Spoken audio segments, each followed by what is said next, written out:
समाजाच्या प्रत्येक गोष्टीचं मतदार लाईव्ह मध्ये उलगडती, चांगल्या वाईट हे रेखावरती प्रत्येक गोष्ट इथे दिसते।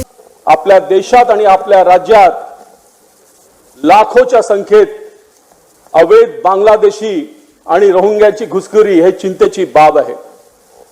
आपल्या राज्याची आंतरिक सुरक्षा धोक्यात आहे। बघा हे सदस्य विधानसभेमध्ये काय सांगत आहेत। आंतरिक सुरक्षा धोक्यात आहे, ती कशी कशी आहे, कुठे आहे, कशामुळे आहे, या सगळ्या गोष्टी यांनी सांगितलेल्या आहेत, ज्या पुढे आपण ऐकणार आहोत। यांनी पोलिसांना या गोष्टी सांगितल्या असतील का? पोलिसांनी यांचं ऐकलं का नाही ऐकलं? देवेंद्र फडणवीस यांचं ऐकतात का नाही ऐकतात? हा खरा मुद्दा आहे।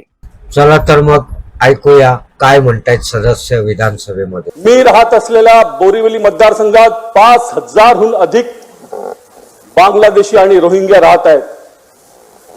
सरकारी कॉन्ट्रॅक्टरच्या प्रत्येक लेबरची तुम्ही आखणी करा।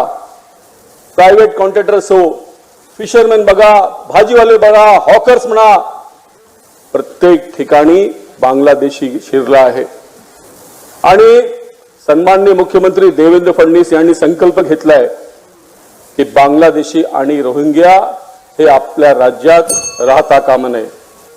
साहेब, आम्ही दिवसभर थांबलोय आणि म्हणून माझ्यासारख्या सदस्यावरती हा अन्यायच आहे, म्हणून 2 मिनिटांना मी बोलणारच। जोमदार लाईफ दिसतो असतो जो माने भांडण आणि प्रेमाचं